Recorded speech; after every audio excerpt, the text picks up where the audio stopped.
Ni Elijah, no, gonna pray for him.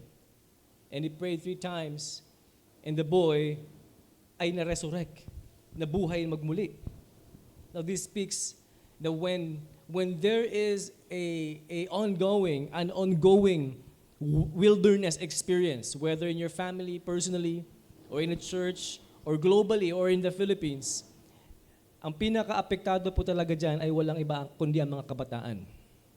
Because their span of thinking, o yung kanilang lawak ng kanilang pangunawa ay hindi kasing lawak ng ating pangunawa. And that's the reason why they get easily discouraged. And the widow's son that died, it speaks of a generation, a younger generation, who is about to die from the plans and purposes of their lives. But there is this Elijah who brought back to life a dying son, a son who actually died. Now here it speaks of a spiritual family. Now here it speaks of Elijah speaking unto us to really take, not just to live every day in our lives, miracle after miracle, but we also must take a look at yung mas younger na generation. And ang word na wilderness, excuse me, the word wilderness means, nabanggit ko po ito last time, it means midbar. Pag sinabi nating midbar, it is a desert, it is an isolated place. An uncultivated region. Wala po tayong mapupulot dito na blessing. Talagang hirap kung sa hirap. Magtataka po tayo na we are not going to be going into the actual wilderness, but God allows us to go through a spiritual wilderness that somehow we cannot feel Him. Na somehow yung ating mga ginagawa before, mga quote-unquote rituals na ginagawa natin just to connect with the Lord, somehow it is not working. But then again, we know that the Word of God, ang sabi po ng Panginoon, He will never leave us nor forsake us. So we want to hold on to that. Because in the wilderness, when we put the word in the wilderness, the Hebrew translation becomes amazing. Pag sinabi natin in the wilderness, sa Hebrew is Bamidbar. Now, Bamidbar is a special word that means to speak. So let us allow the Holy Spirit to speak to us clearly kapag tayo po ay dumadaan sa wilderness experience. Hello? Do not be afraid of the wilderness experience because you will definitely know God better, the best there is. It is a total growing of faith pag tayo po ay dumadaan sa pagsubok, sa wilderness experience. Hallelujah. To prepare us, to listen, to obey the word of the Lord, whatever we hear from Him during our wilderness experience season in our lives, that will be your rally point. Amen. Kung ano man ang iyong marinig during your wilderness experience, whatever you hear from the Lord, whatever revelation from the Lord, that will be your testimony. That will be your testimony. Because this specific revelation na makukuha mo sa Panginoon while you are in the wilderness experience, this is unique for you. Ibig sabihin, pinagkatiwalaan ka ng Panginoon of this revelation and you should preach that. You should testify that to the people. Can I get an amen? Kaya nga we must be careful to listen when we are in the wilderness experience. Because it is so easy to listen to our hearts, to what we feel, rather than listening to the truth, which is the word of our Lord Jesus Christ. Kaya ngayon pala, mga kapatid, we need to really be going deeper into the Word of God. Kailangan po talagang pangunahan natin ang ating sarili. Teka, I don't want to feel, I don't want to base my Christianity, my spirituality, based on what I feel, but based on the Word of God. Amen. Yun po ang nais natin. Because there will come a time in this earth na matinding kahirapan ang mangunguna po sa atin kapag we do not train ourselves in the Word of God to trust the Word of the Lord for us. Ang mangunguna sa atin yung ating feelings. Kakalaban din natin ang sariling salita ng Diyos sa buhay natin. We begin to block the Word of God that He planted in our hearts. No, we don't want to do that. You don't want to do that. Kaya nga napaka-importante to memorize the Word of God. Preach upon yourself. Write it down. Sabi nga sa Deuteronomy, tie a knot on your finger so that you will not forget. The biblical meaning of wilderness, it has two things. A state of chaos. Pag sinabing chaos, kaguluhan. Talagang nalilito ka. You know, when there is chaos, nung ako po ay bata pa, talagang yung kwarto namin magulo. Nasabihin ng ate ko, nasabihin ng nanay namin, tatay namin, ang gulo-gulo, parang binagyo. Ano niya po totoo yun? At araw-araw, maliligo ako sa umaga, pagkatapos ako po yung magbibihis, hindi ko makita yung sapatos ko. Nagagalit ako, sabi, sapatos ko, malilate na ako. Naglalakad lang, mag-tricycle po ako papuntang, tatawid ako ng Melda, pagdating ko ng isang subdivision, mag-tricycle pa ako. Nagagalit ako, pero sino bang kailangan sisihin? Hindi ako, kasi ang gulo-gulo nga ng kwarto. It is chaos, napakagulo. It is disorganized. Sa araw-araw na ginawa ng Diyos sa buhay natin, sanay na tayo sa routine. Amen. Proverbs chapter 3, verse 5 and 6, trust in the Lord with all of your heart and lean not on your own understanding in all of His ways, in all of your ways. Trust Him. And He will make your paths straight. The biblical meaning of wilderness is a state of chaos that by God's grace will be transformed into a fertile land. Ibig sabihin ng fertile land, pwede kang magtanim at ito'y tutubo, aani ka ng pagkarami-rami. It does not mean that when you are in the wilderness, you will just trust God, Lord, ato nasa wilderness ako, I'll be faithful to you. But you're not doing anything. A fertile land, mga kapatid, walang tutubo diyang automatic. You have to plant something in the fertile land, and the promise of the Lord, when you plant something, it will grow and it will bear fruit, much fruit, 30, 60, and 100-fold. Hello? Marami kasi kapag nasa wilderness experience, tamad ka na, parang pagod ka na, Lord, ano ba nangyayari sa buhay ko? Ayaw mo nang kumilos.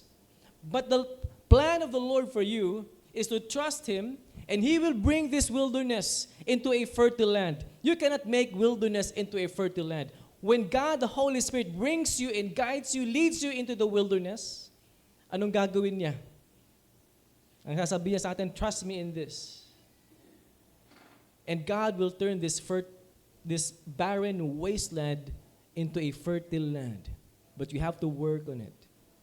Hello? God will provide everything for you. And you have to work it out. And the second meaning is it is a preparation for His coming. There will be a road in the wilderness that God will prepare for us to do to prepare for His coming. Hello? Sinong gumawa niyan? Si John the Baptist. Ang gumawa niyan, preparing the way of the Lord for His first coming, for His first ministry. When Jesus Christ became as a human being here on earth to do His ministry. It was John the Baptist who paved the way for Jesus Christ.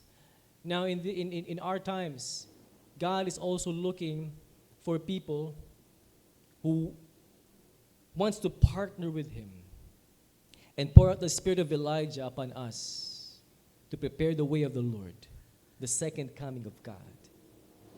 Hello? Praise the Lord. Now, dito po sa ating napag-uusapan about wilderness experience, there are many things that we can learn from it. Number one, God is ahead of you. Sabi mo sa katabi mo, God is ahead of you. Mas nauuna po ang Panginoon sa atin. Hindi po niya tayo dadalhin nang wala po siya doon. Hindi po natin pwedeng sabihin sa Panginoon, Lord, nasaan ka? Nauna na ang Panginoon doon. I want you to believe in your heart by faith na hindi ka dadalhin ng Panginoon sa wilderness experience nang hindi niya planado. Hindi niya gagawin ito na mabubulaga siya. Uy, bakit ka na sa wilderness experience? No, God is never surprised. Hindi magugulat po ang Panginoon na ikaw ay naririyan. Because God already prepared that wilderness experience for you to grow and bear fruit and be matured and receive revelation from the Lord. Now, on the first part of life of Elijah, nabanggit din to ni Sister Wela kanina, the Lord, pagdating ng wilderness experience, sabi natin, Lord, bakit walang kawala? But do you know that God has already commanded the ravens to be there? Wala pa doon si Elijah. God has already commanded the heavens. And let me tell you this, hindi mo pa alam ngayon, but God has an appointed time for you to go to this spiritual barrenness. But before you go there, God has already commanded the blessing to be there. All you have to do is to show up. Ang sabi po dito, in verse 1, in verse 2.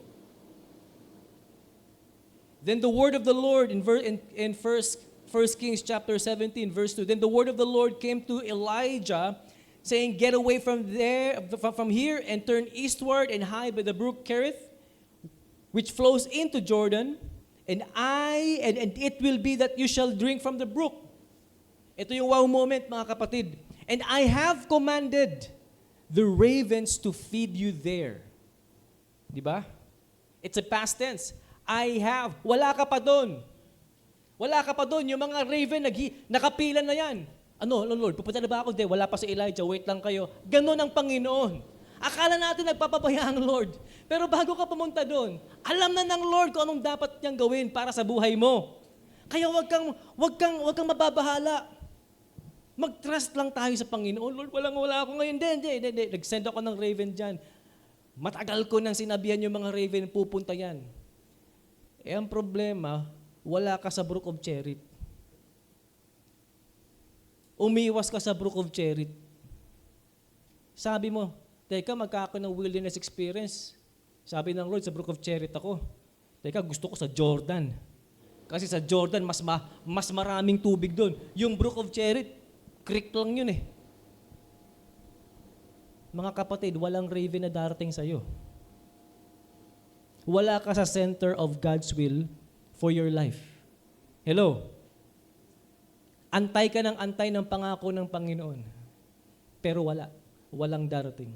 Because where did God commanded the ravens to go? In the Brook of Cherith. I don't have to explain what Brook of Cherith is. Na-explain na po yan ni Sister Wela last time. So God is ahead of you. Always. The second one, it has an expiration date. Ang wilderness experience, ang tagal-tagal naman ito, Lord. Parang forever na ito Araw-araw na lang ito, Lord. Hirap na ako. Wala nang tumutulong sa akin, Panginoon. Hindi ko na talaga maintindihan. Pero mga kapatid, may expiration date yan. Ang sabi ng Panginoon kay Elijah, sabihin mo kay Haring Ahab, 3 years hindi uulan. Pagdating na 3 taon, there was another span of almost 6 months. Bago siya nakipagbuno doon sa mga propeta ni Baal through Jezebel. Meron pong expiration date ang wilderness experience po natin. Hello? Pero wag po tayong lalabas sa expiration date. At wag din po tayong sosobra. Alam niyo minsan, tayo po ay pinagpapalan tayo ng Panginoon. Meron ng way ang Panginoon na makalabas tayo sa wilderness experience. Pero para naging komportable tayo sa wilderness experience. Bakit? Kasi mas gusto mo yung kinakaawaan ka po ng tao. Ay, kawawa ka naman, nasa wilderness experience ka. Tulungan kita. Ay, kawawa ka naman, sige, pagpipray kita. Pero mga kapatid, expired na pala yung wilderness experience mo. Ikaw, na-addict ka na doon sa kinakawaan ka. Na-addict ka na doon sa parang puro ka na lang nga. Nag-aantay lang ng blessing ng Panginoon. Pero mga kapatid, sinabihan na ng Panginoon ang mga ravens, tapos na, wala nang pupuntang raven sa'yo. Kumilos ka.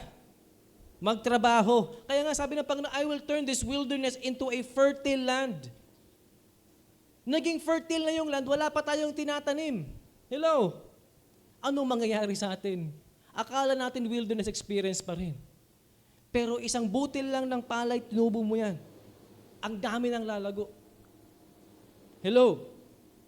Kaya kinakailangan po natin mga kapatid, naging sensitive tayo sa banal na Espiritu. And there's no other best way to practice sensitivity and the calling and the voice of the Lord, the Holy Spirit, through the wilderness. Kasi madali yung ganito, nakakarinig tayo sabay-sabay. Paano pag ikaw na lang mag-isa? Hindi natin pwede sabihin, Lord, you're not talking to me anymore. No, God is still talking to you. You just need to listen very carefully. Shut yourself. Maraming boses. Alam niyo pa pagdating sa wilderness experience, ang dami-dami mga boses. Andyan yung sisisihin ka, andyan yung aawayin ka pa, andyan yung hindi ka maintindihan, andyan naman yung napakadaming payo na ibibigay sa'yo, may payo A, may payo B, may payo 1, 2, 3, hindi mo na alam kung sino susundin. That's why you need to shut yourself down and just listen to the word of the Lord for you. And where do you get it? In the Bible. Sometimes kasi pag nasa wilderness experience tayo, ano nangyari?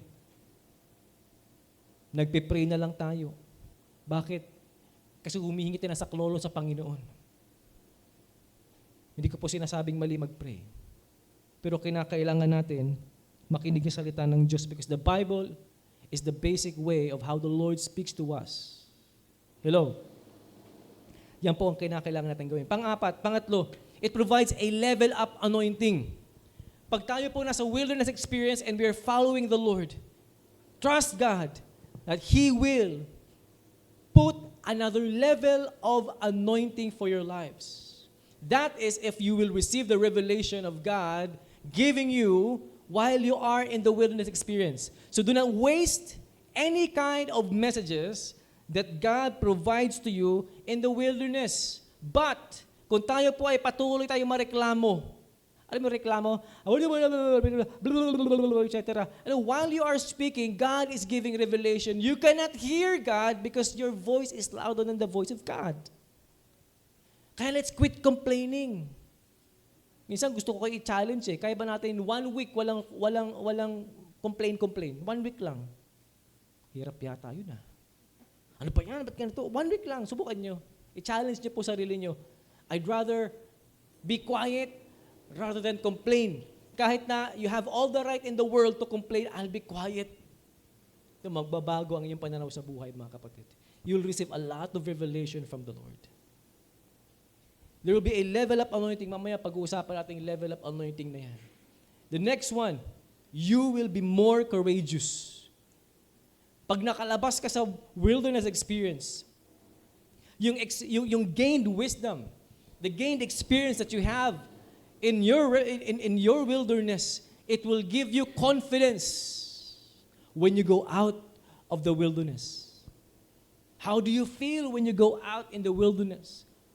When you walk with the Lord, you'll be confident. Kasi in the wilderness, damang-dama mo yung Panginoon. Kahit sa umpisa, parang hindi. But when you trusted upon the Lord, you're receiving the word of the Lord. Again and again and again in the wilderness. No, kapag natututo ka ng marinig na salita ng Diyos at natututo ka ng binabago mo ang sarili mo sa pamamagitan ng banal na Espiritu, sa Kanyang tulong, God will definitely bring you out of the wilderness. Kung sa wilderness sinamahan ka, paglabas mo ng wilderness, andun pa rin siya. Hawak-hawak mo ang kamay ng Panginoon. Hawak niya ang kamay mo. Baka nga karga ka pa niya. Amen. And so God will allow you to experience blessing, miracles upon miracles in your life while you are in the wilderness. Kahit walang-wala na, to make you a courageous Christian. God will stir up your heart while you are in the wilderness for one reason. To look for Him And that's the first reason. The second reason is to make your heart be like His heart. Ang nais ng Panginoon, that you will really hate wickedness. Because God hates wickedness. That you will really hate sin. Because God hates sin. Marami po kasing mga tao, kahit mga spiritual leaders, takot silang ituro, i-confront ang mga kasalanan ng tao. Mayroong preacher sa Houston, ang napag-aalan si Joel Austin. Ang dami nang bumabati ko sa kanya kahit si Benny. Kasi hindi siya nag-preach about sin.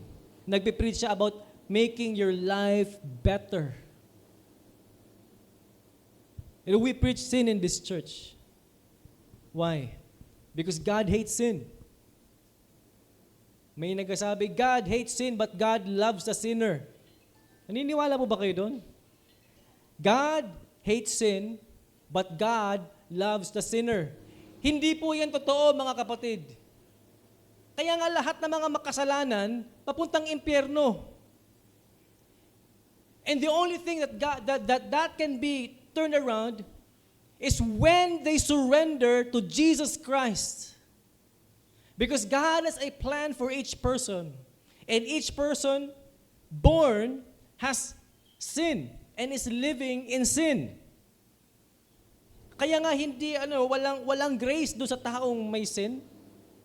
There is a prevalent grace o prevenient grace ng Panginoon doon sa itong taong makasalanan na to. That's the only grace that God has for a sinner. And that's the reason why the only answer is Jesus Christ.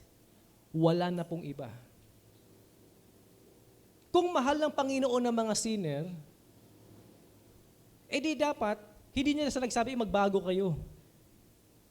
Kasi marami pong nagsasabi, lalo na yung mga gulo sa kanilang identity, mahal ako ng Panginoon as who I am. Ganito ako I was born this way, ginawa ko ng Panginoon ganito, I am like this, I am a sinner, and God loves me. Hindi totoo yan. Na napakalaking kasinungalingan ng kaaway. God loves us, yes. He loves us so much that He died for us. And on the third day, He rose again. Pero hindi po doon nagtatapos. Jesus died for us to be changed into the original design that God has for us. Or else, ang kalalagyan pa rin po natin ay impyerno. Tumanggap tayo sa Panginoon, hindi ka nagbago. Ano ibig sabihin nun? Hindi po yan Kristiyano. Hindi po pwedeng ganun. Kahit sana man lang kapiranggot may pagbabago. Pero kung wala talagang pagbabago, alam mo marami nagsasabi ng ganun You will be courageous, mga kapatid, when you go into the wilderness. Ibang tao ka, ibang klase ka. Pero remember, hindi ka magiging mayabang. Hindi mo sabihin na, uy, galing ako sa wilderness ng ganito, wala ka sa lolo ko. Wala ka sa akin. Isa kang mahinang nilalang. Ako, nakailang wilderness na ako, mas spiritual ako kaysa sa'yo. Hindi pa ganun. Why? Because the purpose of God when we go through the wilderness is to bring humility in our lives. To bring humility in our lives. Narinig po natin yan 2 weeks ago. Hello. Now going into the second half, or not actually second half, after the 3 years when the first wilderness experience of Elijah was expired na. Nakarinig siya ng word sa Lord.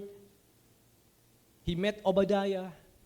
At ang sabi ni Obadiah, ikaw ba yan? Ikaw po ba yan, Master Elijah? Yes, ako nga ito. Mababasa po natin sa 1 Kings chapter 18. At ang sabi ni Elijah kay Obadiah, sabihin mo sa master mo, si master niya, si King Ahab, na asawa ni Jezebel, na pagkalupit-lupit. Ang sabi ni Obadiah, naku po, Elijah, ako po ay mabuting tao. tinago ko yung mga propeta. 100 na propeta, 50 na propeta tinago ko sa kuweba para hindi patayin ni Jezebel. Nagtatanong sa akin kung nasaan ka, sabi ko hindi ko alam kasi hindi ko naman talaga alam kung nasaan ka, bigla kang nawala. Tapos sasabihin mo sa akin, pumunta ako kay Ahab, sasabihin ko sa kanya na meron kang mensahe sa kanya, tapos hahanapin kanya sa akin, tapos mamaya bigla kang namawawala. May galit ka ba sa akin? Gusto mo ba akong patayin? You see, Obadiah is also in the wilderness, but he cannot comprehend what God is doing. Wala siya sa alignment ng Lord until ang sabi ni Elijah, as God is before me, hindi ka napapatayin. Now do what I say. Doon pa lang, nung sumunod si Obadiah, doon pa lang naging talagang may blessing sa life ni Obadiah. And so we go on, ang sabi ni Elijah, nung nag-meet na sila ni King Ahab, eto na yung troublemaker ng Israel. Ito na yung pasaway ng Israel, ang sabi ni Elijah. Ikaw ang pasaway. Kasi ikaw ang nagdala dito ng idol worship. Ikaw ang nagdala dito ng mga balaang propeta dahil pinakasalan mo ang isang witch ng pangalan si Jezebel. Siya ang dahilan kung bakit nagkaroon ng curse ang buong Israel.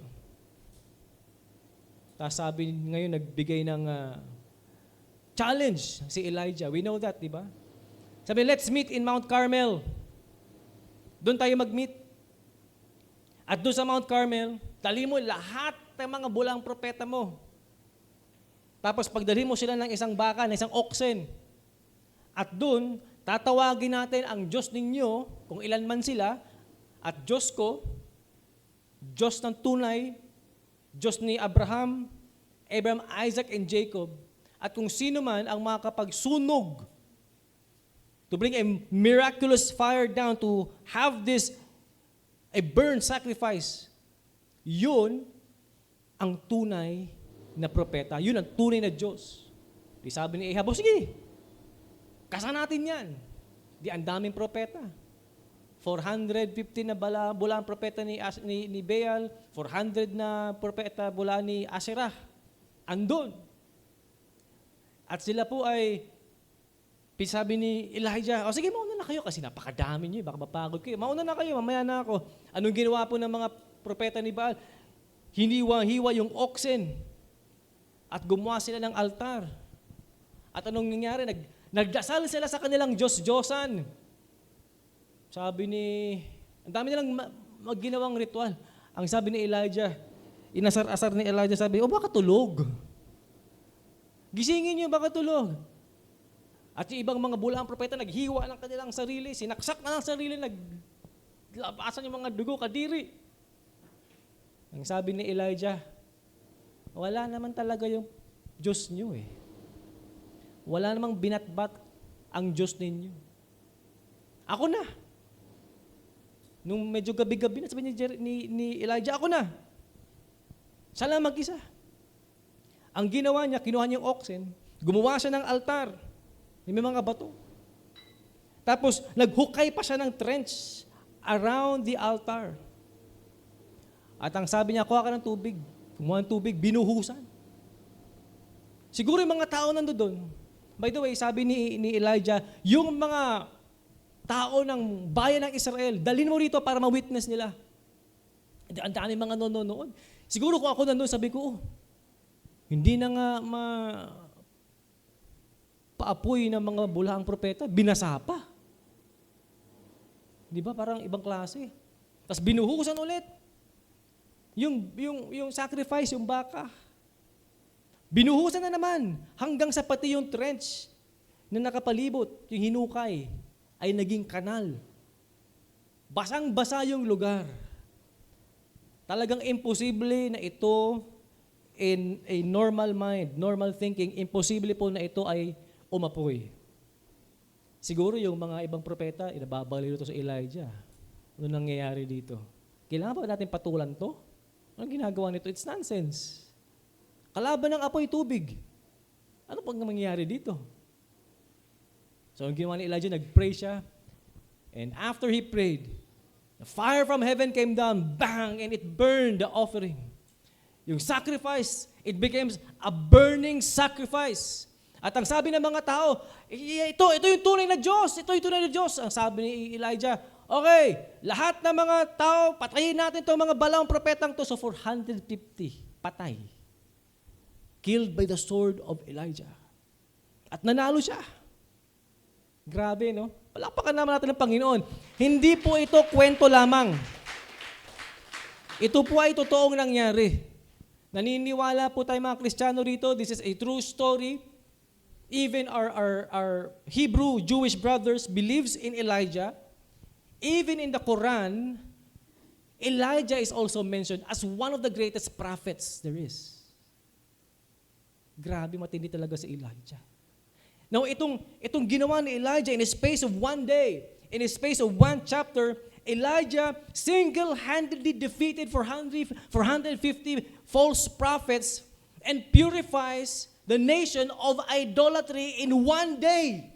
Grabe. In one day. It was purified of idolatry. Nangyari yon in one day. Nabasa natin in one chapter. Hindi pa nga tapos yung chapter na-purify na yung nation. Pero mga kapatid, walang 1 Kings chapter 18 kung walang 1 Kings chapter 17. Sana nakinig kayo last week. Walang mangyayaring showdown kung walang 1 Kings chapter 17. Kaya kinakailangan po natin mga kapatid, magseryoso sa Panginoon, huwag tatampo-tampo. Huwag kang parang batang maliit. Kapag nagkaroon ka ng problema, ay ayoko na. Di totoo yung mga faith. Entitled ka. Hindi ka sanay sa palo. Alam mo yung Panginoon natin, sabi niya, ang mga tunay kong anak, pinapalo ko. Hindi niya ini-spoiled ang tunay niyang mga anak. Can I get an amen? Sino lang napalo na ng Diyos? Amen. Maging ako. Dahil kapag hindi ka pinalo ng Diyos, mag-question. Sabi nito, to quote my pastor, si Pastor Ariel Tumala, pag ikaw, wala kang pagpapalo ng Panginoon, magduda ka, baka hindi ka mananampalataya. Baka wala ang pangalan mo sa aklat ng buhay, kaya paisi-isi ang buhay mo. Nakakatakot yan, mga kapatid. This started sparks of revival in the nation of Israel. After that showdown. It was dynamic, it was powerful, it was extraordinary. It is something that the nation of Israel has not seen before. Napakatindi.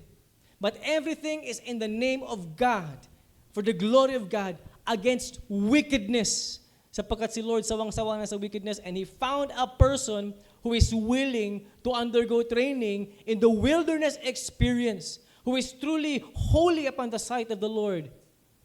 And He chose Elijah to do that. Itong ministry in Mount Carmel, it didn't start in 1 Kings. It started in the brook of Cherith. Ang sabi ng Panginoon, pumunta ka doon kasi inassign ko na yung mga raven pumunta doon. Kung wala kang makain, antay ka lang, darating talaga sila. Kakaiba kasi meat po ang dinala ng raven dun. At yung meat, kinakain po yan. Carnivorous po yung mga uwak. Alam niyo ba yung uwak? Napakatalino po yung ibon na yan. Napakatalino nila. Maging sa Diyos, takot sila. Tayo hindi tinatatakot minsan, Buti pa yung mga hayop natatakot sa Panginoon, pero tayo hindi. Kine-question pa natin minsan yung goodness ng Lord sa buhay natin. Now, before Elijah, before he could call fire from heaven down to pour out fire on Mount Carmel, who went through a painful season of wilderness experience, in 1 Kings chapter 17. It prepared him. Narinig po natin yan 2 weeks ago. Sabihin nyo nga po sa sarili nyo, I will be prepared. Bakit yung mga iba pag inassign ng Boss, mag-report ka next week. Buto yoko. Sasabihin sa'yo ni Sister Jonah, ay, pwede pa ba ikaw mag-scripture reading next week or next month? Ay, ayoko. Bakit po? Kasi takot. Hindi prepared. 1 month pa nga, meron kang 1 month mag-prepare. Baka nga pag 1 month, kabisado mo na yung babasahin mo. Meron ng iba sa opisina, pwede ba ikaw mag-report bukas? Naku, boss, hindi pwede. Bakit? Hindi ako handa. Hindi ka ba handa? Araw-araw ginagawa mo ito, hindi ka pa handa. Ikaw lang may alam nito, bakit hindi mo handa? Sa mga files. Oh, what does that speak to us? We do not care about our job. Hindi natin, sasabihin ko, ikaw mag-preach, mamaya, hindi masama pakiramdam ko. Ay, pass! Pagpipray na lang kitang gumaling ka. I praise the Lord at meron kang faith. Pero walang preparation. Natawa kayo po, di ba? O mamaya, assign ko kayo ha. Biro lang. Our ministries, our life, when we go to the wilderness experience, we can truly relate sa nangyari sa buhay ni Elijah. Noong sa 1 Kings chapter 17, sa pinirich ni Sister Wella last week, every day, they're trusting the Lord na magkakalaman o hindi mababawasan o hindi mauubos yung jar of oil. Kinabukasan pagising nila, meron pa bang oil?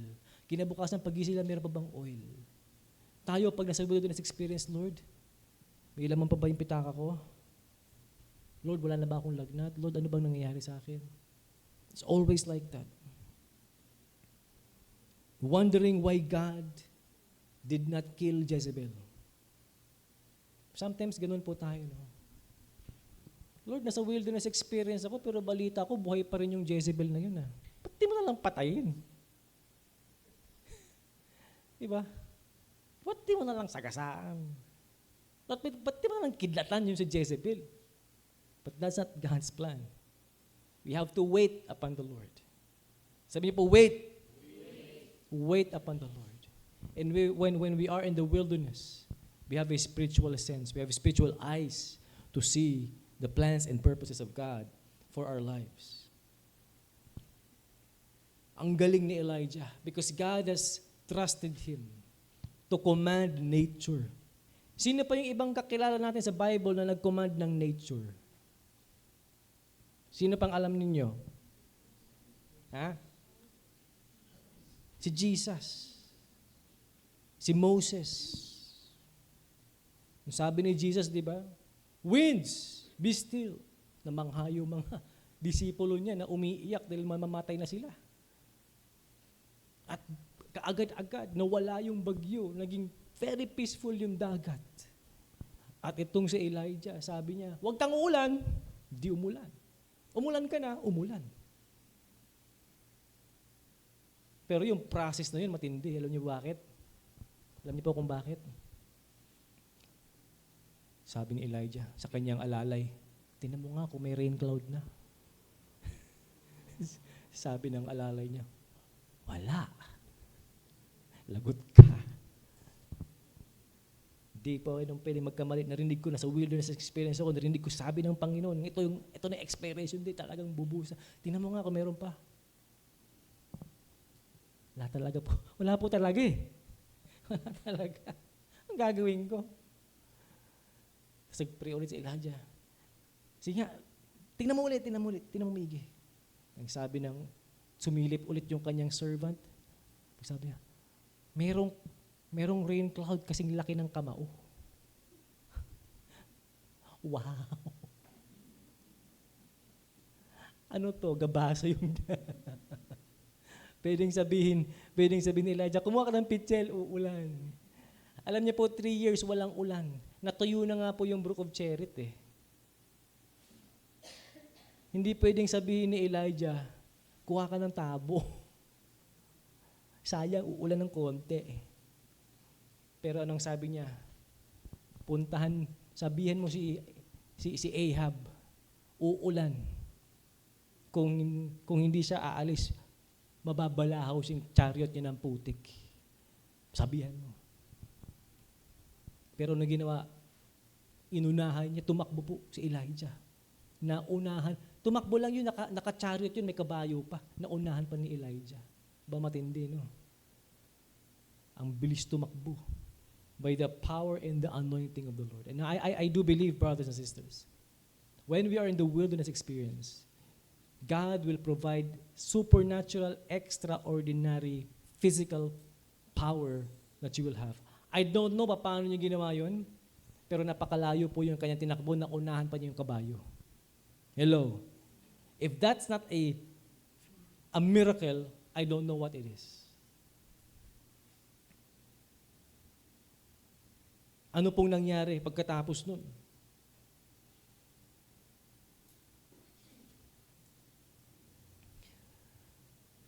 Nung nabalitaan, sabi ni King Ahab sa kanyang malupit na asawa, sa 1 Kings chapter 19, basahin po natin. And Ahab told Jezebel all ng ginawa ni Elijah and how he killed all the prophets with the sword. Then Jezebel, nagpadala siya ng messenger papunta kay Elijah.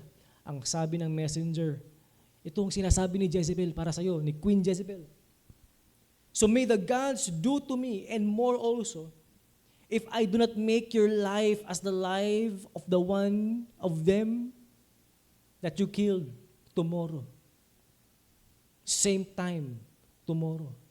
Ibig sabihin, ganito po, may nagpuntang servant ni Queen Jezebel.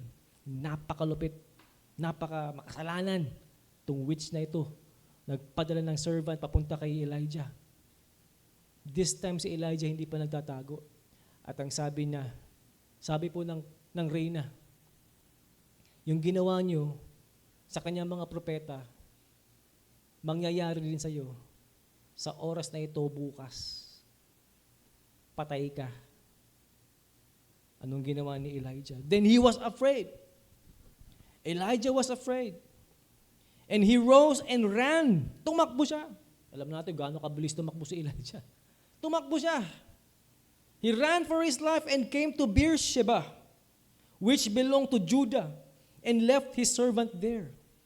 But he himself went a day, iniwan niya sa Beersheba, ang kanyang servant, and he himself went a day and went into the wilderness and came and sat down under a broom tree and said, sabi niya sa kanyang Panginoon, sabi niya, Lord, it is enough now, Lord. Take away my life, for I am no better than my fathers. Ang sabi niya, Lord, patayin mo na lang ako. Wala akong kwenta. Wala akong binatbat sa aking mga tatay. Ngayon nagtanong ako sa sarili ko, sa Diyos, sabi ko, Lord, Tishbite, si Elijah. Hindi nga natin alam kung sinong tatay nila. Anong sinasabi ni Elijah? Ang sabi niya dito po, it is enough, O Lord, take away my life, for I am no better than my fathers. Anong ginawa ng father ni Elijah? Walang nabanggit sa Bible. And then the Lord spoke to my heart, look at Beersheba. Ito yung wow moment po para sa akin. Yung Beersheba. Beersheba in the Bible, dito po si Abraham, una niyang tinawag ang Panginoon, the eternal God. In Genesis chapter 21 verse 31, Beersheba is the place where Abraham had a treaty with Abimelech, King Abimelech. Bigyan ko po kayo ng short story. When God asked Abraham, nung siya po ay nasa Ur, sabi, pumunta ka sa promised land, sa Canaan land. Ito yung para sa iyo talaga. At habang sila naglalakbay, napunta sila sa isang lugar. Sa lugar ni King Abimelech. Itong kanyang asawa, si Sarah, napakaganda. Bata pa po sila nito. Hindi pa sila yung 80, 100 years old. Mga bata pa po sila. At itong si Sarah, napakaganda. At ang sabi siyempre, sojourner sila, Abraham. Ang sabi ni King Abimelech, napakagandang babae. Kaano-ano mo siya? Kapatid. Natakot si Abraham, kapatid. Tapos dinala ni Abimelech, halika kapatid ni Abraham. Badang huli, na naginip itong si Abimelech. At sa panaginip niya, ang sabi ng Diyos sa kanya, asawa yun ni Abraham. Kinabukasan, sinuli. Sabi, buti na lang wala akong ginawa sa asawa. Asawa mo pala to? Muntik pa ako magkasala dahil sa iyo.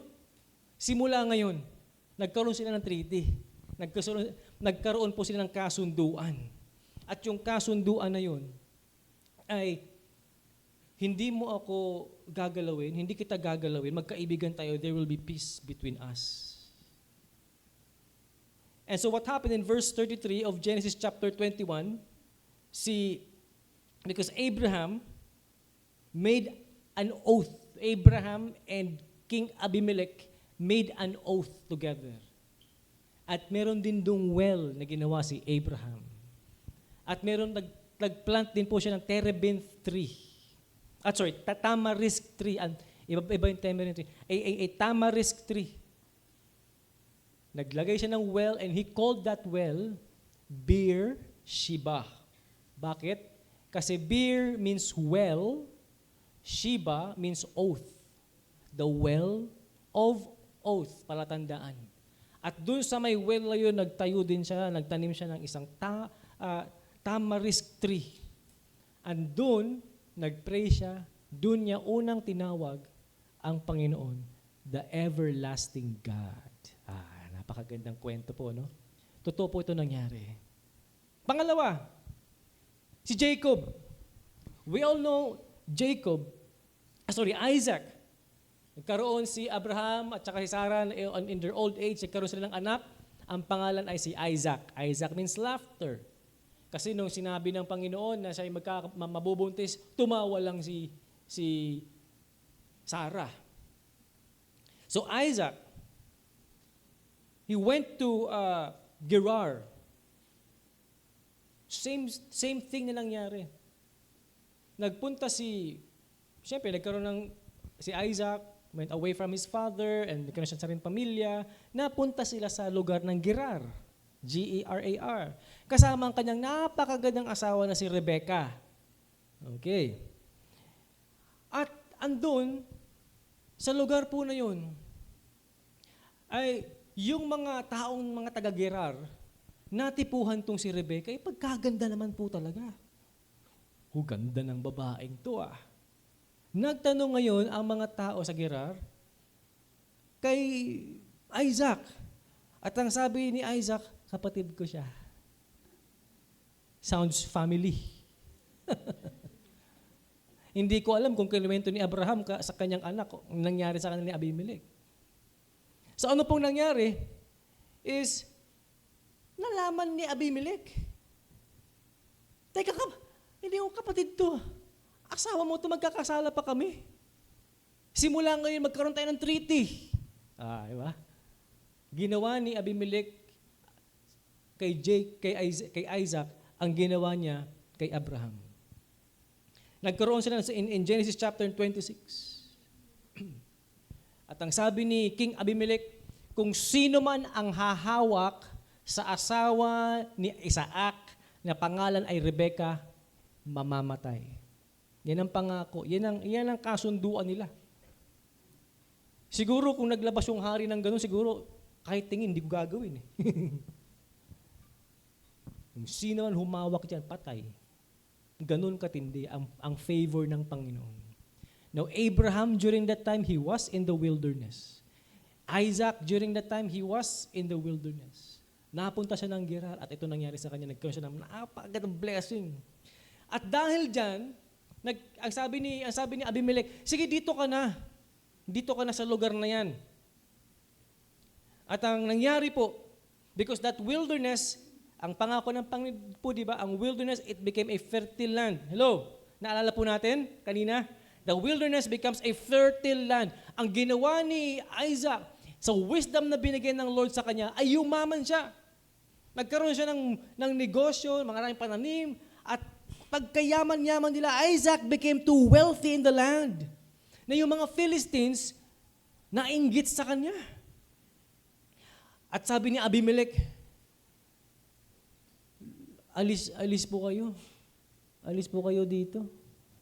Kasi, mas mayaman ka pa sa amin eh. Di ba? Matindi. Mas mayaman ka pa sa amin, pwede bang lumayas na lang kayo? Kasi kinaiinggitan ka eh. E di lumayas.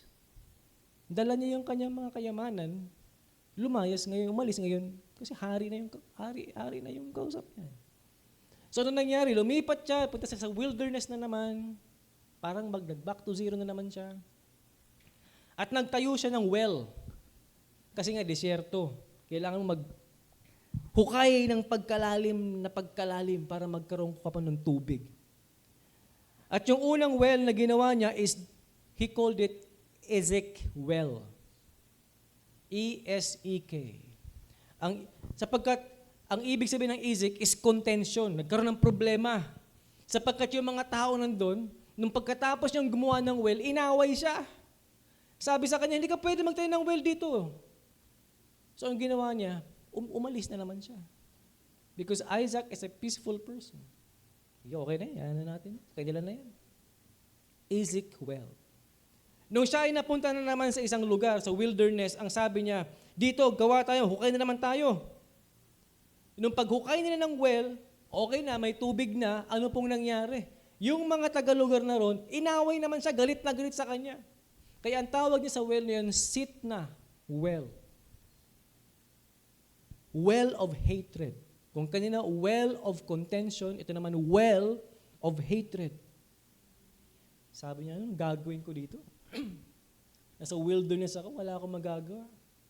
And then so, naglakbay na naman siya ng kung saan siya dalhin ng Panginoon. And God has led him into a place, naghukay na naman po siya ng well. At sa paghukay niya ng well, he struck water again. Lumingon siguro siya, wala bang aaway sa akin? Naghukay po ako, may tubig po. Wala bang aaway? And praise the Lord, walang umaway sa kanya. And so he called that Rehoboth. Ibig sabihin na Rehoboth well, ang ibig sabihin ng well na yun, the Lord has given room and will flourish in the land. And will flourish in the land. At ang nakakatuwa po, sapagkat ang Rehoboth, in Genesis chapter 26,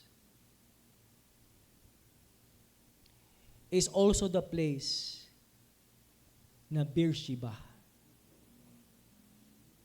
Oh, galing ng Lord po, no? That's also the place.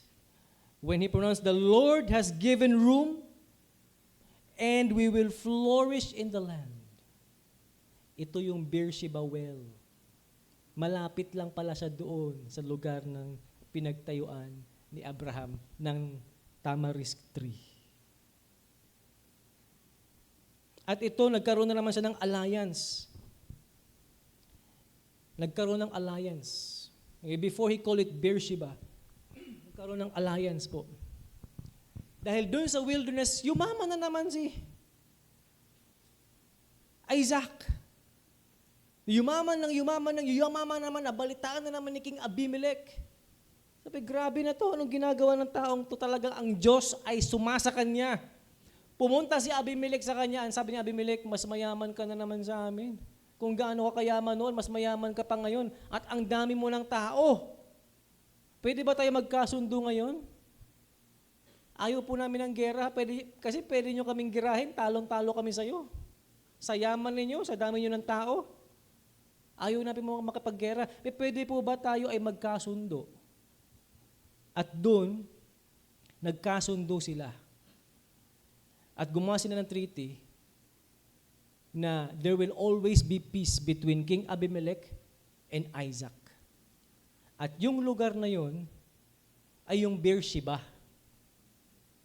Well of oath. Where his father Abraham swore with Abimelech that they will have peace with each other. It's the same Abimelech who swore with Isaac and vice versa that they will have peace. Yung well of oath na yun na ginawa ni Abraham, he called it Beersheba. Amen? But this time, it is not just the well that is called Beersheba. It's the whole area ni Isaac became known as the town of Beersheba up to this day existing. Grabe, no? It was a wilderness. Pinayaman ng Lord. Automatic ba na nagkaroon ng mga hayop doon? No? Automatic ba na nagkaroon ng mga plants doon? No. God made it fertile. Isaac planted them. Nourished them. Took dominion over the land. Alam niyo po, walang imposible sa Panginoon. Amen. Kung feeling po ninyo na walang nangyayari sa buhay niyo, ay kilos-kilos din. Sabi nga ng famous na vlogger, mag-mekos-mekos ka. At ang famous na sinasabi natin, kilos-kilos, baka ka may stroke. Ay talagang may stroke ka sa wilderness kapag hindi ka kumilos. Fertile na pala yung land mo, wala kang ginagawa. Katamaran yun, mga kapatid. Pangatlo, si Jacob. Ito matindi rin, si Jacob. Since si Isaac nakatira siya sa lugar na Beersheba, sino nagpangalan ng lugar ng Beersheba? Si Isaac. At sila lumaki, si Isaac, si kanyang dalawang anak, nakambal, si Esau at saka si Jacob, ay, alam tawag doon? Dito sila lumaki. At anong nangyari sa kanilang dalawa? Alam natin na niloko ni Jacob ang kanyang tatay at yung birthright ni Esau napunta kay Jacob. At dahil may nagbulong sa kanya, papatayin ka ng kuya mo, naglaya siya. Umalis siya sa Beersheba. At napakarami nang nangyari. Nagkaroon siya ng anak. Naalala po natin, di ba? Ilan ang anak ni Jacob? 12. The tribes of Israel, pinangalanan. Sila Reuben, Dan, Gad, Asher, Benjamin, at si Joseph. At alam po natin si Joseph, anong ginawa ni Joseph? Nagkaroon siya ng dream. At ang sabi ng tatay niya, ito, bigyan kita ng robe of many colors na inggit ang kanyang mga kapatid. At anong ginawa sa kanya? Dinala siya sa wilderness, tinapon, akala ng tatay niya, patay na siya. At si Joseph, binenta, nabili ni Potiphar. Nabili ni Potiphar, nagkaroon naman ng kalaswaan yung asawa ni Potiphar, inakusahan na rapist. Anong ginawa sa kanya? Kinulong. Nung pagkakulong sa kanya, doon nagkaroon ng miracle kasi nakakapag-interpret siya. Hindi siya nagreklamo. Si Joseph, doon sa cartoons, nagreklamo siya. Sa Bible, wala po. Kaya yung doktrina ninyo sa Bible, o kaya yung doktrina ninyo sa The Chosen, balik kayo sa Bible. Okay?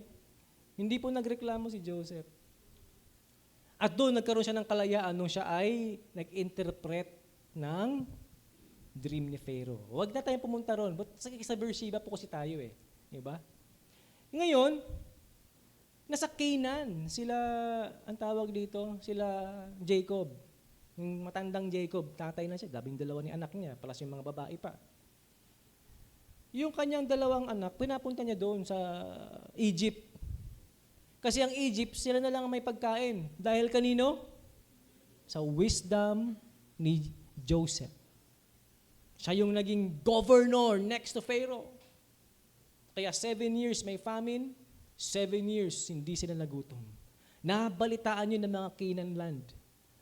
People in the Canaan land. At isa doon si Jacob. At ang sabi, punta kayo doon, manghingi kayo ng ano. Anong tawag natin dyan? Pag yung pandemic, ayuda. Umayuda kayo doon. Hingi kayo ng ayuda. At pagdating nila doon, nakita ni Joseph, ay teka, ito yung mga kapatid ko, mga kuya ko to, mga salbahing to ah. Hindi na siya nakilala. Kasi parang siyang Egyptian. May mga kilay-kilay dito, may mga makeup. May napakahaba ng ganito. Parang may tungkod. May mga pharaoh, may mga ganun. Tapos may Hindi niya siya nakilala. Pero nakilala niya ang kuya niya. Mga taga-saan kayo? Taga-Kinanland po kami. Grabe yung famine, yung drought. Umabot na po sa amin. Wala kaming makain. Baka pwede pa makaayuda. Kung pangalan tatay niyo? Jacob. Ilang kayo magkakapatid? Ganito. Kaso lang, sinong bunso ninyo? Si Benjamin. Teka, ako yung bunso Nagsisinungaling ka. Sa isip niya lang yun. Kasi mabubuko siya pag sinabi niya, di ba? Bunso. Teka, sinungaling kayo Sinungaling na nga kayo na pinatay niyo ako. Magsisinungaling pa kayo sa akin. So, nung ginawa niya, naglagay siya ng pain. Yung silverware nilagay niya sa sako. Tapos kunwari, mga shoplifter sila. Anong ginawa? Shoplifter ka. Papatayin ka. Dito ka, makulong ka dito. Hindi, wag po, maawa na po kayo kasi yung tatay ko. Doon na sabi niya, yung tatay ko po kasi namatay yung aming dating bunso si Joseph. Hindi niya nakakayanin po kapag itong si Benjamin mamamatay din. Natauhan tong si Joseph. Teka, tatay, talaga? Dalhin mo yung buong pamilya mo rito. Kung hindi mo dinala rito, patay to. Upo. Di dinala. Nung nakita ni Joseph, si Jacob, atras po muna tayo ng konti. Nasa Beersheba pala tayo. Ang preaching natin sa Beersheba pala. Nung nabalitaan ko yun, bumalik, nabalitaan ni Jacob, pinapapunta tayo doon. Kasi si Benjamin nakakulimbat daw ng silverware. Kailangan ko yung pumunta. Alam mo parang na-principal. Kung hindi talaga, kahit matanda ka tayo, sige, punta na tayo doon. Di nagpunta sila. Ngunit pagdating nila sa Beersheba, di ba hindi taga Beersheba si Jacob? Umalis nga po siya doon Medyo looban pa siya ng Canaan land. Pagdating ni Jacob at ang kanyang mga anak, pamilya sa Beersheba, huminto siya. And there, he inquired of the Lord. Nagpray siya. Nagstay siya doon. At ang word ng Lord sa kanya, go. Do not be afraid to go to Egypt. For there, I will make you into a great nation. Sounds familiar? Sapagkat doon sa tamarisk tree, sinabi din yun ni God kay Abraham. Sinabi din yun ni God kay Jacob doon sa Beersheba. Napakaganda. Kay Isaac rather, and now kay Jacob, sinabi niya, do not be afraid to go to Egypt, for it is from there that I will make you a great nation. Ibig sabihin, nauna na naman ng Panginoon. Andun na ang Lord sa Egypt bago pa siya dumating. At sino yung pinadala niya doon? Si Joseph. Ang galing ng Panginoon. Amen? Ang tinding wilderness ang dinaanan ni Joseph to become the next to Pharaoh. Ang tinding dinaanan ng buhay nila Jacob to make the vision and plans and purposes of God happen in the life of Jacob. Ang tindi, in verse 2 ng chapter 46, verse 1, sabi niya, Israel. Hindi na Jacob ang pangalan sa kanya. Israel na. Israel took his journey with all that he had and came to Beersheba. Talagang sinadyaan niya na pumunta sa Beersheba and offered sacrifices to God of his father Isaac.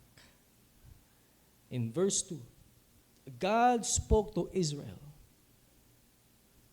At ang sabi nun, in night visions, ang sabi ni God, Jacob, Jacob. Ang galing no, ang sabi sa Bible, Israel took his journey. God spoke to Israel. Ang boses ni God, Jacob. Jacob. Ano ibig sabihin nun? The name Jacob means supplanter. The name Israel na binigay sa kanya ng Panginoon. Sabi ng Lord, nung siya ay nakapag-wrestle kay God, di ba? From now on, you will not be called Jacob, you will be called Israel, prince with God. You will be prince as long as you are with me. And this time, sabi niya, Jacob, Jacob, here I am. Sabi ni Jacob, Lord, here I am. And then sabi ni God sa kanya, I am the God of your father. Do not be afraid to go to Egypt, for there I will make you into a great nation. Beersheba is a promise of God that then Abraham, Isaac, and Jacob, from them will be a great nation. Mga kapatid, ang mga wilderness nyo ba sa buhay can become a Beersheba. Hello? In your wilderness, will you dig revival? In your wilderness, will you dig what God wants you to dig out from yourself? Yung unang hukay ni Isaac, ang dami niyang kalaban. Kaya sabi niya, Ezekiel, ang daming contention. Pangalawa, nag-try ulit siya. Mayroon namang kumonta sa kanya, tinawag niya yung sit now, hatred, the well of hatred, kasi ang daming may galit sa akin. Pero hindi siya tumigil. Nung napunta siya doon sa lugar na yun, tinawag niya yung Rehoboth well, because the Lord is with me, the Lord has given me the room, and we will flourish in the land. It was His prophetic word. Hindi po si Lord ang nagbigay ng pangalan na yun. It was Isaac who named that. And let me tell you, when you're in the wilderness, prophesy your well in the wilderness. Sabi mo, ito ang nais ng Panginoon sa akin sa well na ito, that God will be with me and I will be fruitful in this land. Huwag po tayo maging mukhang kawawa. I will be fruitful in this land. Kung nangyari kay Isaac, mangyayari po yan sa'yo. Hello? Praise God. At anong nangyari kay Jacob? Kahit na wala ng action, wala na siya doon sa Beersheba, pero before he went to Egypt, sabi niya, I don't want to do any mistakes again. I will camp here and bring a sacrifice of offering to God here in Beersheba. I want to be sure with the Lord. And God spoke to him. The same thing that God spoke to his grandfather Abraham and his father Isaac. Mga kapatid, even if you are already in your wilderness experience, naguhukay ka ng well mo of your own revival. Tapos nagkakaroon ka na ng revival, may tubig na. At yung mga tao ayaw sa'yo, galit sa'yo. Mag-move on ka. Huwag ka magmukmok. Huwag mong sabihin, Lord, grabe naman, ito na nga, meron ng blessing. Ayaw pa ng mga tao, ayaw pa ng mga kamag-anak ko, galit pa sila sa akin. Mabibilis naman sila nito eh. Bibigyan ko naman sila ng tubig. Pero ako pa siniraan. Sa wilderness, tinitiyak ko sa inyo, meron kayong magiging kaaway dahil hindi nila naintindihan ang pinagdadaanan mo. Pero huwag kang tumigil. Sabi sa katabi mo, kapatid, huwag kang titigil. Hukay pa. Hukay pa, okay lang. Ang paghukay sa wilderness, nakakapagod yan. Pero ang sabi ng Panginoon, hukay pa. And He prophesied to that. Amen. So it was in Beersheba that the promise to be a great nation was given to Jacob. At ano nangyari? Doon sa Egypt sila ay dumami. That's another story. At mga kapatid, going back doon sa kay Elijah, dito po magtatapos. Anong nangyari kay Elijah? Di ba sabi niya, he went out, he ran, dumating siya sa Beersheba, at doon po sa Beersheba, iniwan niya ang kanyang servant. When he went into the wilderness, ang sabi niya, Panginoon, patayin mo na lang ako. Dahil ako, wala akong binatbat sa mga fathers ko. But now you know who his father is. Yung fathers na kanyang tinutukoy is not his physical father, it was Abraham, Isaac, and Jacob. Because in the heart of Elijah, alam niya ang salita ng Diyos, alam niya ang history ng kanyang lahi. Alam niya yung ginawa ni Moses, alam niya yung ginawa ni Abraham, Isaac, and Jacob. Nila Noah, nila Enoch, sino pa yung mga ibang mga characters sa Bible na history. Alam ni Elijah yan lahat. And it was burning in his heart that this nation will become great. And he tried. At ang sabi niya, Lord, I went into the wilderness, I received your power, I received a greater anointing, I received a great courage, at ngayon nakapagbuno ako sa mga 450 prophets of Baal. Pero wala. Mamamatay lang ako, wala akong kakampi. Kaya Lord, patayin niyo lang ako. Dahil wala akong binatbat, I cannot fulfill the vision of my fathers, Abraham, Isaac, and Jacob, to be a great nation. I tried my best, but I cannot do it. That's why he was so depressed. He was so disappointed. Because Elijah, as a man, is a man of vision. He wants to fulfill what God has given his fathers to become a great nation. At anong nangyari? Andun siya. Gusto niya lang mamatay. Hindi niya sinisisi ang Panginoon. Lord, bakit ka ganyan? Bakit? He never questioned the goodness of God. He was discouraged about himself. Dumaan na yun sa wilderness experience. Ito na naman yung kanyang pangalawang wilderness experience. But of course, we know what happened. In the end, siya po ay talagang nanaig.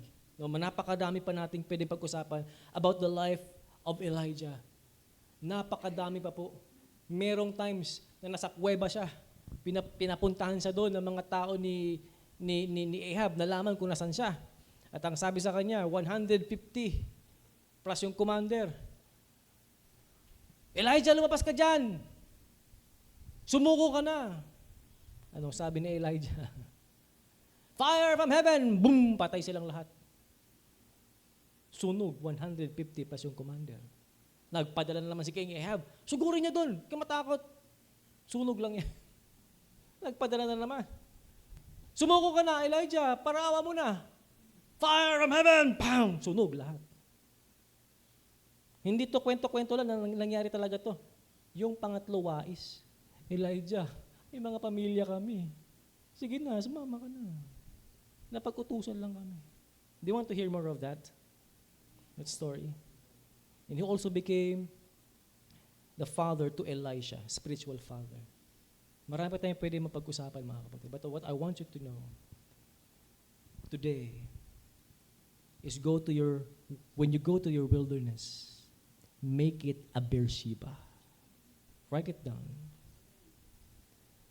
When you go to your wilderness, when God leads you to the wilderness, God wants to come out, you to come out, blessed, a Beersheba, a well of oath, wells of revival.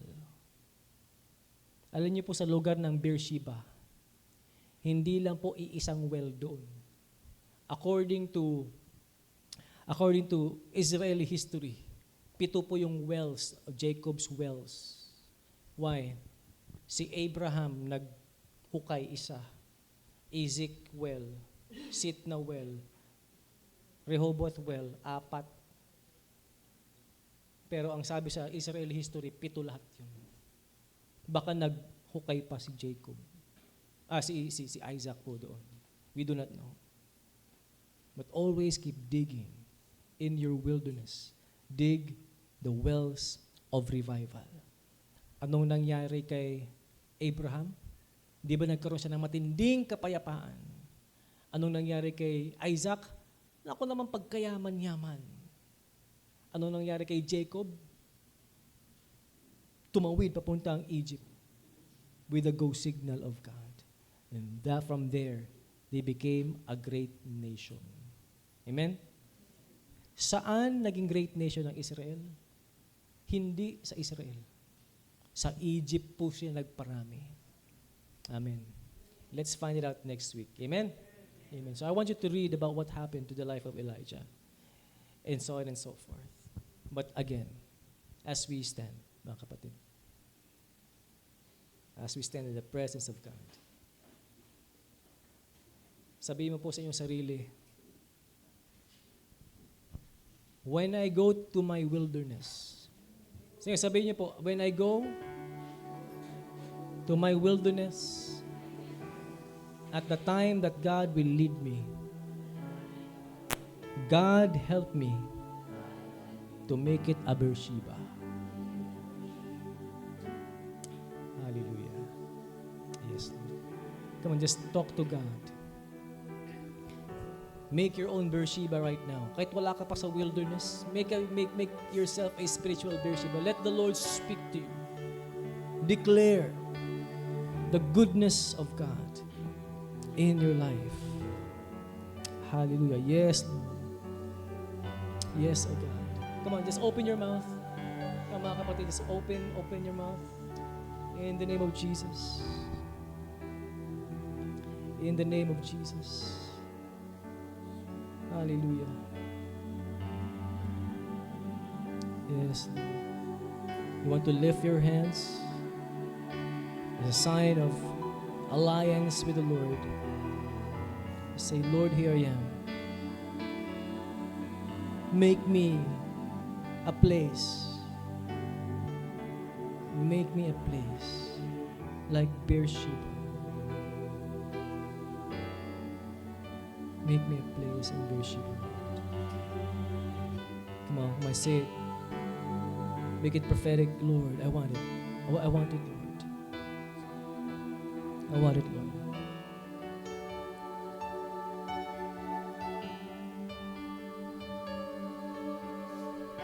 Yes, Jesus. I want it, Lord. Just know that the Lord is here.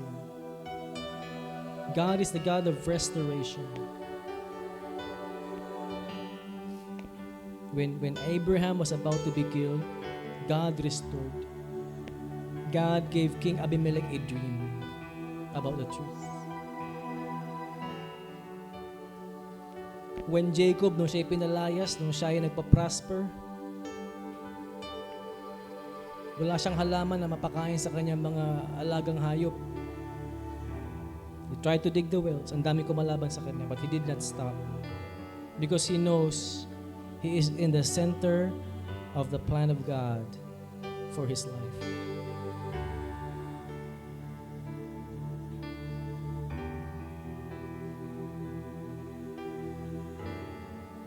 So also be the same. Be the same. When Jacob, nung sila'y hirap na sa Canaan land, which is the promised land. And Jacob knows that the Canaan land is the promised land. It would be no nonsense if they go to Egypt. But he knelt down and made an altar in Beersheba. And God gave him a go signal and he went and reunited with his son Joseph. Mga kapatid, you may be in the wilderness now or in the future. Seek for your Beersheba. God will speak to you. Elijah went to Beersheba. He left his servant there. He went into the wilderness. And when he passed by Beersheba, he remembered the vision that you have for his nation, the nation of Israel. There is more for Elijah, for us to learn. He did not die, Lord. He did not die. You caught him up in the wind of the chariots of fire. At nasaksento ng kanyang spiritual son na si Elisha. But there is more, O God. There is more. Hallelujah. Father, we thank you, Lord.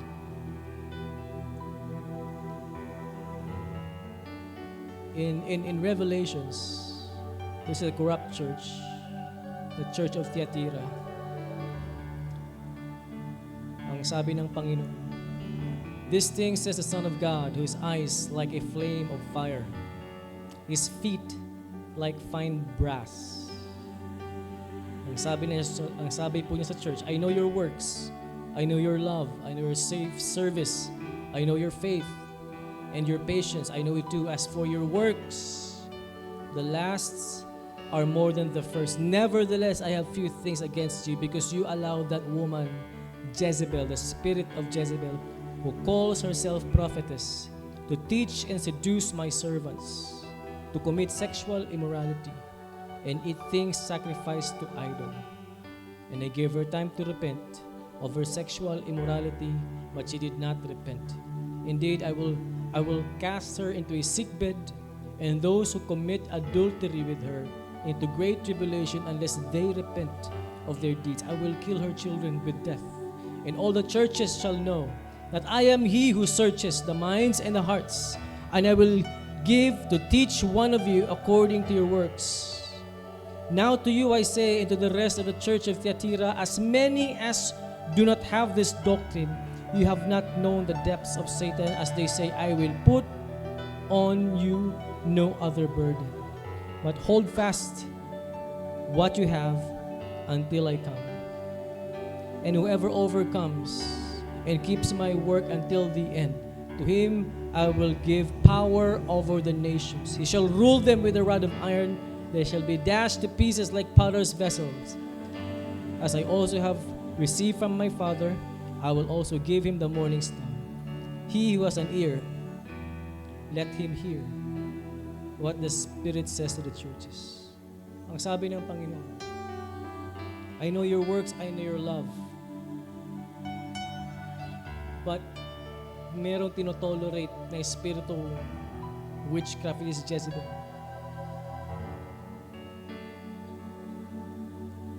In this book of Revelation, in the Church of Thyatira, it is worthy to note that God was described as one with the flames of fire, feet like a fine brass. Ibig sabihin, talaga ang Panginoon, matindi ang galit sa wickedness. He comes to purify. He comes to purify. His feet like fine brass, He comes to judge. And I pray that when we come before the presence of the Lord, even in our wilderness, when God judges us, our love for the Lord will be poured out upon Him.